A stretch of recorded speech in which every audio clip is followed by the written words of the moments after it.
Om Shanti. Good morning. साकार मुरली 5 अप्रैल 2025। बाबा का मीठा मीठा लेटर हम मीठे मीठे बच्चों के मीठे मंथन के लिए। मंथन शुरू करने से पहले आनंद के सागर शिव बाबा की आनंद भरी किरणों के नीचे बैठ जाते हैं और अनुभव करते हैं कि मैं आनंद स्वरूप आत्मा हूँ, आनंद के सागर की संतान हूँ। आज की साकार मुरली में भी बहुत सारी बातें बाबा ने की हैं। एक बाबा ने कहा कि अब उल्टा खाता नहीं बनाना है। मतलब उल्टा खाता किसको कहते हैं? जो नेगेटिव खाता जाता हो उसको बाबा ने कहा। उल्टा खाता कैसे बनता है? तो बाबा ने आज कहा नाम रूप की अगर हम बीमारी में फंसते हैं तो उल्टा खाता बनता। कैसे बनता वो हम देखेंगे। और भाग्यवान बच्चों की बाबा ने आज निशानी बताई है। भाग्यवान बच्चे क्या करेंगे? मनसा वाचा कर्मणा सबको सुख देंगे, दुख नहीं देंगे किसी को, है ना। और जब सुख देंगे, शीतल होकर रहेंगे तो भाग्य बनता जाएगा। तो उसकी भी गहराई में हम देखेंगे। मुरली देखो हर एक के पास जाती है, परंतु जो जितना निश्चय बुद्धि है उतना उस हिसाब से परमात्मा को वो याद करता है, उसकी इम्पोर्टेंस है। मुरली देखो जितना जितना आप उसकी गहराई में जाएंगे उतना उतना मुरली को आपको उसमें रस आने लगेगा। और जब आप मुरली में रस आने लगे तो आप समझ लें आप राइट ट्रैक पर हैं। आज पांडव को पहाड़ों पर गलने की भी बात आई है, उसको भी हम थोड़ा सा देखेंगे। आज मुख्य क्रैक पॉइंट जो पूरी मुरली में आई है कि तुमको सिद्ध करके बताना है कि गीता का भगवान शिव है और श्री कृष्ण है। 3 बातों के ऊपर बाबा ने कहा फैसला है। एक तो गीता का भगवान कौन है, सदगतिदाता कौन है, स्वर्ग की स्थापना करने वाला कौन है, तो उसके ऊपर भी हम देखेंगे। आज बाबा ने कर्मातीत अवस्था को बाबा ने कहा कोई ने पाया नहीं है। मतलब माया कुछ ना कुछ करती रहती। तो आप देखो साकार बाबा, ब्रह्मा बाबा और मम्मा, और तो कोई कर्मातीत हुआ नहीं। ठीक है, दादियाँ भी कर्मातीत के आसपास ही थी, परंतु बाबा ने जो डिक्लेयर किया उसकी बात है। बाबा ने कहा अगर ज्ञान समझाना है तो हर्षित मुख होकर के समझाओ। और ऐसा नहीं होना चाहिए आज अवस्था बहुत ऊँची, कल गिर गई। अवस्था गिरती कब है? जब कोई ना कोई माया का वार होता है, मुरझाइश आती है। मुरझाइश भी तभी आती है। आज बाबा ने तो कहा माया पादर मारती है। पादर माने एक्चुअली तो जूता होता है। और ये हम सबको पता है कि कहा जाता है अंतकाल जो स्त्री को सिमरे। आज बाबा ने कहा नारायण को सिमरे, तो नारायण ही याद आएगा, अर्थात वर्षा याद आएगा। और आज पुनः बाबा ने चार्ट की याद दिलवाई। चार्ट रखो तो पता चले, लेकिन माया क्या करती है? चार्ट रखने नहीं देती। तो उसको भी हम गहराई से देखेंगे। विश्व का मालिक बनना कोई मासी का तो घर है नहीं, आसान काम नहीं है ना। और देह अभिमान में आकर के लड़ना झगड़ना नहीं है। क्रोध का भूत, आज बाबा ने स्पष्ट रूप से कहा जो बच्चे क्रोध करते हैं उसकी तरफ तो भगवान देखता ही नहीं है। अब ये बहुत बड़ी बात हो गई। क्यों नहीं देखता उसको भी हम देखेंगे। और आज के वरदान में देखिए मनमत हम सब जानते हैं। आज जनमत की बाबा ने बात की है। तो श्रीमत में मनमत और जनमत की मिलावट करना ये अमानत में खयानत है। तो वो हम करते कि नहीं करते वो दे सकते हैं। और बहुत अच्छा स्लोगन आज बाबा ने दिया, हर्षित वही रह सकता है जो कहीं आकर्षित नहीं होता है। तो ये बहुत सारी बातें हैं, हम इसकी गहराई में हम जाएंगे। आज एक बात हम जो शुरुआत करेंगे जिस बात के ऊपर कि उल्टा खाता। उल्टा खाता मतलब क्या होता है? देखिए बैंक में हम सब पैसा जमा करते हैं, फिर कुछ इंटरेस्ट मिलता है। उल्टा खाता का क्या मतलब हो गया, माइनस में चला जाए, मतलब हमने लोन ले लिया तो लोन को रीपे भी करना पड़ता है। अब हमें चेक करना है कि हमारा जो कार्मिक अकाउंट है, भाई सतयुग से लगा करके त्रेता युग तक तो हमने जो कर्म किए थे, जो जमा का खाता था, उस खाते को हमने खाया, द्वापर में भी खाया, कलयुग में भी खाया। खाते खाते धीरे धीरे क्या हुआ, हमारा अकाउंट ख़त्म हो गया।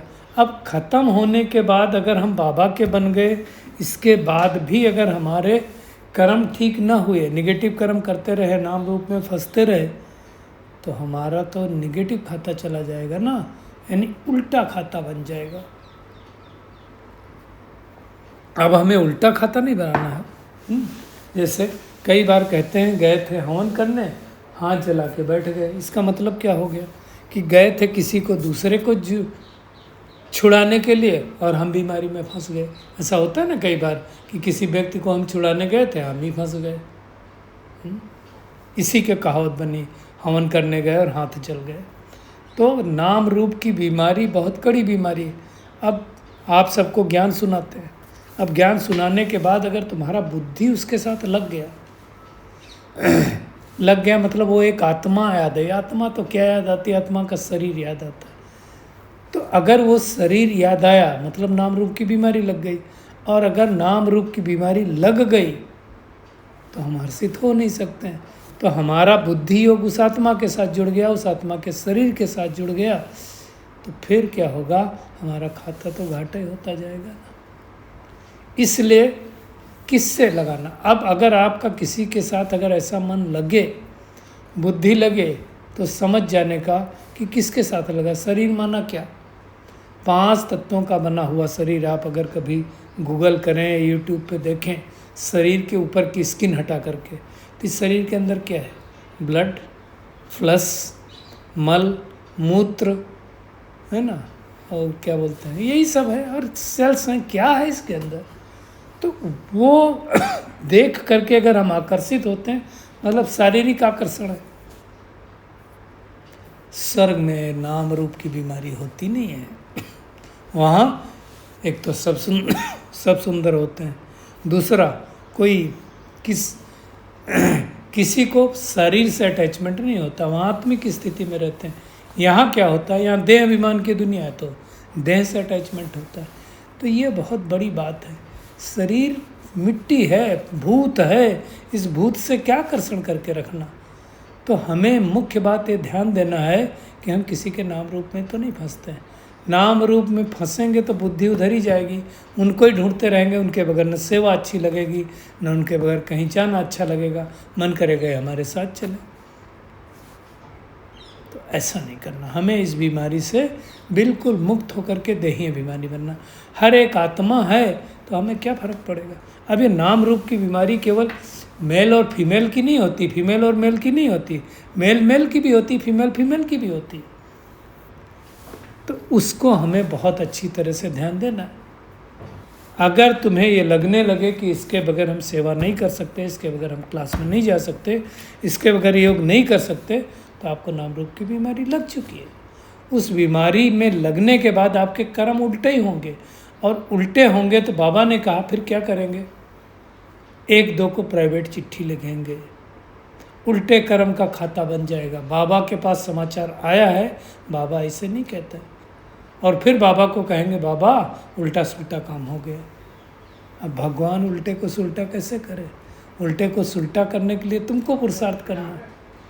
इसलिए बाबा ने कहा अगर याद करते होंगे तो सदा खुशी में रहेंगे, याद करते नहीं होंगे तो मुरझाइश आती जाएगी। उसके लिए क्या करो, बाबा ने कहा कि तुम चार्ट रखो।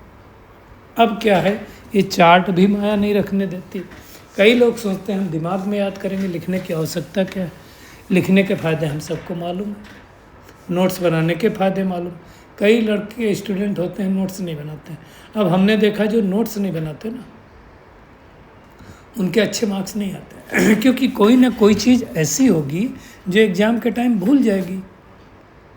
तो हमें नोट्स बनाना है, मतलब लिखना है। चार्ट लिखो, कितने घंटे याद किया, आधा घंटा याद किया, कितना याद किया। आज तो बाबा ने कह दिया कोई मुश्किल से 1-2 घंटा याद करते होंगे, झुटका खाते रहते होंगे। कोई बाबा ने देखो सब वो लाइन पढ़ता हूँ, बहुत मुश्किल कोई घंटा आधा घंटा याद करते होंगे, नहीं तो गुटखा खाते रहते हैं। बाप कहता आधा कल गुटखा खाया, अब बाप मिला फिर भी गुटखा खा रहे हो। गुटखा खाना माना क्या हो गया? बैठ तो गए हम 6:30 बजे या अमृत बेला 4 बजे उठ करके, 4 बजे उठ के अमृत बेला बैठे, अब नींद आ रही है, वो भी गुटखा खाना हुआ। नुमा साहब करने बैठ तो गए, अब बुद्धि में चल रहा है हमारी ये बात वो बात, किचन की बात, ऑफिस की बात, ये क्या है? ये भी तो गुटखा खाना हुआ। इधर उधर के चिंतन चले, वो भी गुटखा खाना हुआ, है ना। फिर गुटखा और क्या खाना हुआ? कई भाई बहनें देखते रहते कब 7:30 बजे कब निकलूं, वो भी होता है। तो कई भाई बहनें मैं देखता हूँ 6:30 बजा नहीं, 7:30 बजा नहीं, पहले से तैयारी चल रही है। अरे भाई बुद्धि बाबा के साथ लगी हुई है कि तुम्हारी तैयारी चल रही 7:30 बजे की, घड़ी देख रहे हो, इसका मतलब बुद्धि बाबा के साथ लगी नहीं, हमारी बुद्धि घड़ी पर टिकी हुई। तो मतलब घड़ी भी तो क्या हो गई, माया हो गई ना। इंतज़ार करते रहते कब बीते आधा घंटा। इंतज़ार कौन करेगा आधा घंटा बीतने का, 1 घंटा बीतने का? जिसका मन नहीं लग रहा होगा, मन इधर उधर विचलित होगा। जिसका मन लग रहा होगा ना याद में, उसको तो पता भी नहीं चलेगा 1 घंटा कब बीत गया।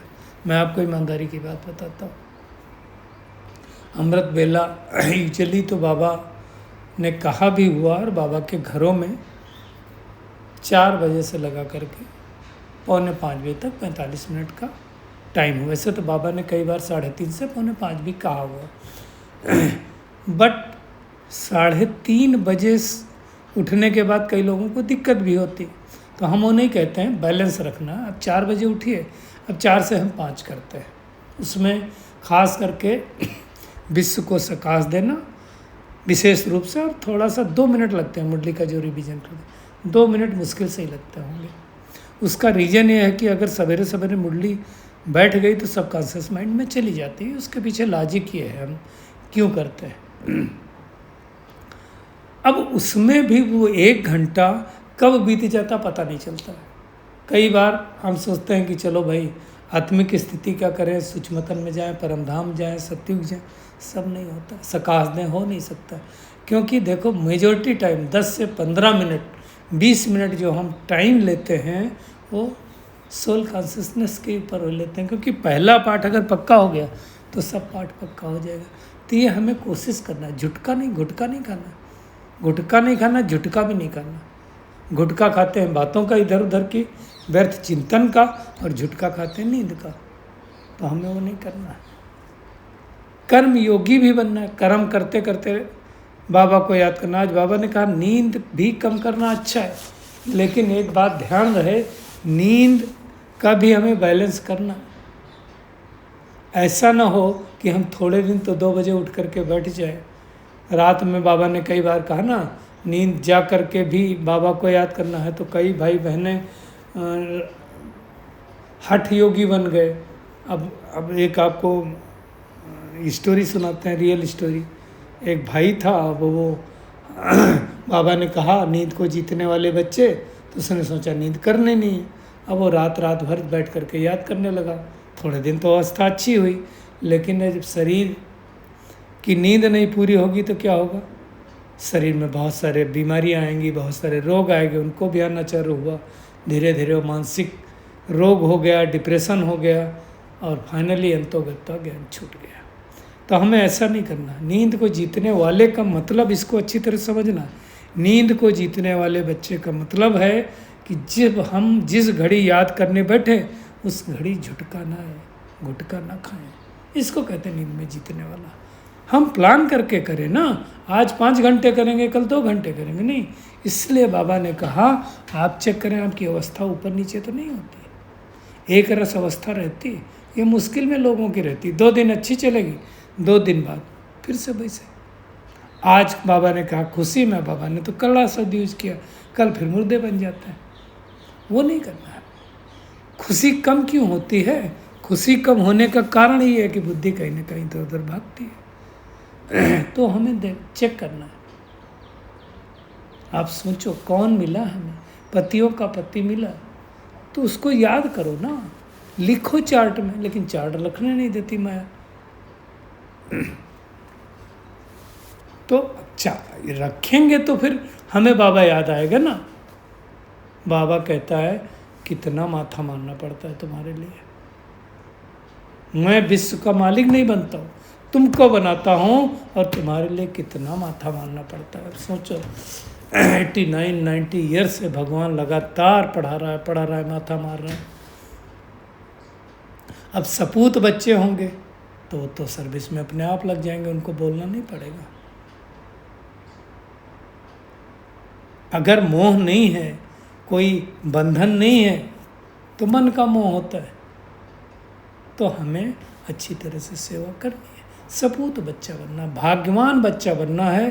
भाग्यवान किसको कहेंगे? तो बाबा ने कहा जो मनसा वाचा कर्मणा किसी को दुख नहीं देते हैं, शीतल होकर के रहते हैं, तो भाग्य बनता है ना। अगर कोई मनसा वाचा कर्मणा दुख देता है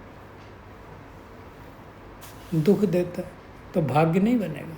अब चेक करें, यही चेक करें कि आपका व्यवहार मान लो किसी के प्रति बहुत अच्छा है, बोलचाल की भाषा बहुत अच्छी है, लेकिन अंदर में अगर ठीक से संकल्प नहीं चल रहे तो। हमने सुना, समर्पित भाई बहनों से सुना है ऐसी ऐसी बातें करते हुए मनसा वाचा दुख देने वाले। अभी जो कल वरदान में कहा था ना कि ये तो सुधरने वाला ही नहीं है, किसी की बुराई पहले कर देना, तो ये उसको वरदान दे देना ना, वो हमें नहीं करना, हमें वो सब नहीं करना। हमें क्या करना है कि संकल्प में भी किसी आत्मा के प्रति निगेटिव बात ना है। अब ये छोटी बात नहीं, हर कोई नहीं कर सकता है। हमने देखा है, अरे वो नहीं सुधरेगा, उसको छोड़ो, नहीं ज्ञान में नहीं चल सकता, इतना भी कहते हुए देखा है, सुना है समर्पित, मतलब कि वो ये कहते हैं कि अरे इनको ज्ञानवान नहीं, इनको समझ नहीं है, बस ऊपर ऊपर से चलते हैं भावना में, मज़े भी लेते। अब ये देखो एक बात हमें समझना, हम भगवान के बच्चे, हमें तो दूसरी आत्मा को ऊपर बढ़ाना है, हम उसको नीचे कैसे गिरा सकते हैं? लेकिन कई लोगों को ये समझ में नहीं आता, हम कौन सा खाता अपना कर रहे हैं, आए हैं हम अपना उन्नति करने, तो उन्नति के करने के बाद उन्नति क्यों कर रहे हैं? तो अब हमें ध्यान रहे कि हमें सबको सुख देना है, तो हमारा भाग्य बनता जाएगा। आज और जो बात आई है कि तुम्हें सिद्ध करना है गीता का भगवान कौन है, श्री कृष्ण, ये शिव बाबा। अब आप देखो श्री कृष्ण तो इस धरती पर था, अब अगर वो इस धरती पर थे, सर्वगुण संपन्न थे, 16 कला संपूर्ण थे, इसका मतलब शरीर लिया उन्होंने, शरीर लिया मतलब जन्म में आए, और जन्म में आए मतलब मरते हैं। भगवान के लिए मरना शब्द अच्छा लगता है क्या? नहीं अच्छा लगेगा ना। उसको एक तरफ कहते हैं वह जन्मा है, अभोक्ता है, तो फिर शरीर कहाँ से आया? और गीता में भी लिखा है कि यदा यदा ही धर्मस्य ग्लानिर्भवति भारतः अभ्युत्थानम धर्मस्य सृजाम्यहम्, धर्म की अति ग्लानि होगी तो मैं आऊँगा। श्री कृष्ण तो यहाँ बहुत दिन था, और श्री कृष्ण के राज्य में तो कोई दुख था ही नहीं। तो वो अच्छी तरह से समझाना है कि गीता का भगवान वो है, शिव बाबा है, दूसरा कोई हो नहीं सकता। अच्छी तरह से सबको समझाएंगे तो समझ में आएगा। अब सदगति कौन देता है? इसका मतलब श्री कृष्ण ने भी सदगति किससे पाई? शिव बाबा से, तो सदगति दाता भी वो हुआ। स्वर्ग की स्थापना कौन कर रहा है? स्वर्ग की स्थापना भी शिव बाबा कर रहा है। कल भी कहा था ना, स्वर्ग के गेट तो हम खोलते हैं, जाता है श्री कृष्ण। तो ये सब बातें अच्छी तरह से तुमको समझाना है। आज बाबा ने यह भी कहा, कर्मातीत अवस्था अभी किसी ने पाया नहीं, ये लास्ट में होगी। बाबा ने कई बार मुरलियों में कहा है, सिर पर पापों का बोझा है, जब तक पापों का बोझा नहीं उतरेगा तब तक हम हर्षित नहीं रह सकते, कर्मातीत अवस्था को प्राप्त नहीं कर सकते। वो उतरेगा बोझा कैसे? उतरने का एक ही तरीका बाबा ने बताया, और वो है परमात्मा की याद, याद और सिर्फ याद। याद नहीं करेंगे तो माया क्या करेगी? पादर मारेगी, जूता मारेगी। इसलिए पुरुषार्थ करके हमें परमात्मा को याद करना है, और याद में होंगे तो बाबा ने कहा झट मुख से वाणी निकलेगी, अपने आप निकल जाएगी। इसलिए देखो कई बाबा के बच्चे सुनाते हैं तो सुनाते जाते। बाबा ने कहा मनुष्य होकर के अगर परमात्मा को न जाने तो उनके लिए तो बाबा ने क्या कहा, जानवर से भी बदतर। जानवरों को समझ नहीं होती। आप देखो, आप एक डॉगी को देखो, आप पिटाई कर दो, यहाँ नहीं बैठो, है ना, ट्रेंड की मैं नहीं बात कर रहा हूँ, अनट्रेंड हो, वहीं आके बैठेगा। उसको पता थोड़ी होता, वो जहाँ रहेगा वहीं गंदगी करेगा। उसको थोड़ी मालूम होता है कि ऐसा। चिड़िया को देखो, पेड़ पे बैठती है, जहाँ भी बैठती है वहीं वो अपना बीट करती है। क्यों ऐसा होता है? उनको वो हायर इंटेलेक्ट नहीं है। हमें भगवान ने हायर इंटेलेक्ट दिया है, तो उस हायर इंटेलेक्ट को यूज करना है। बाबा ने कहा याद करना, बाकी रोटना पीटना और बेहाल नहीं होना। ये तो अज्ञान काल में करते थे, अभी नहीं करना। बाबा ने आज कहा ज्ञान सुनाने के लिए शौक होना चाहिए, आप ही से भागना चाहिए, है ना। ऐसा नहीं कि कोई आके हम उमंग उत्साह सुनाए। लेकिन मैंने देखा कई भाई बहनों को ज्ञान सुनाने का भी शौक नहीं होता। ये शौक चाहिए। धक्का लगाओ तो कोई कोई सुना देते हैं, कोई कोई नहीं सुनाते। अंदर से आना चाहिए ना कि मैं सुनाऊँ। अब ज्ञान सुनाने का मतलब खाली मुरली सुनाना नहीं होता। मुरली देख देख के पढ़ना तो सबको आसान लगता है। योग में भी हमारा इंटरेस्ट होना चाहिए, क्लास कराने में भी इंटरेस्ट होना चाहिए। अलग अलग टॉपिक पर, जैसे आज बाबा ने टॉपिक दिया गीता का, भगवान को सिद्ध करो, तो वो इंटरेस्ट होगा तो हम पढ़ेंगे ना, और जब पढ़ेंगे तो हम सुना पाएंगे। लेकिन कई लोगों का इंटरेस्ट होता नहीं। आप देखो, अभी मैं आपको बताता हूँ, हफ्ते में अभी हर एक दिन एक भाई बहन को बहुत दिनों से बोल रहे थे, तो अभी 1-2 साल से निमित्त कुछ भाई बहनों को बनाया कि वो योग कराएंगे। तो कुछ भाई बहनों का हफ्ते में 1 दिन नंबर आता है, और कुछ भाई बहनों का आता है 15 दिन में। तो कोई का होता है आपका देखो 15 दिन में आता है। फिर भी किसी को ये नहीं होता है कि चलो लाओ आज हम कुछ इंटरेस्ट लेकर के करें। होना चाहिए, अंदर से आना चाहिए, ज्ञान सुनाने का शौक होना चाहिए। और 15 दिन में सोचो आपको एक बार मौका मिला और उस मौके को भी आपने गंवा दिया। ऐसे भी लोग होते हैं, है ना। एक तो ये होता है कि हमें मिला नहीं, एक तो है मिल गया और हम, तो फिर क्या होगा, अगले 15 दिन बाद आता है। तो ये शौक की बात है। खैर, आज के वरदान पर आते हैं।